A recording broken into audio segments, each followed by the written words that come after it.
Alright, what's up everyone? Looking to build web apps with Webflow and need some backend logic? Wized might be your solution. Today I'll show you how to connect Wized with Webflow. Let's get started. First, sign up for Wized account. In Webflow, build your site's front end as usual. Use attributes to define dynamic elements that Wized will interact with. Go ahead and publish your Webflow site.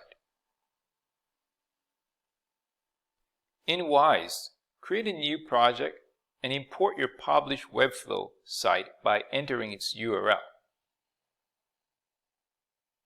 Wized will pull in your site's structure.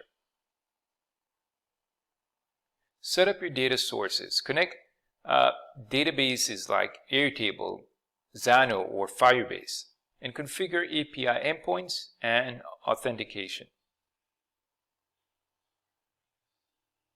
In Wized, map your data to the front-end elements using the attributes you set in Webflow. Set up actions, conditions, and logic within Wized to make sure your site is interactive.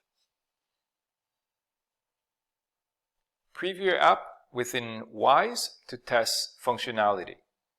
When ready, deploy your app by hosting it through Wized or exporting the code.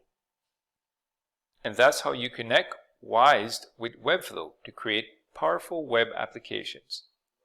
So if this video was helpful, hit that like button and subscribe for more advanced tutorials. I'll see you next time.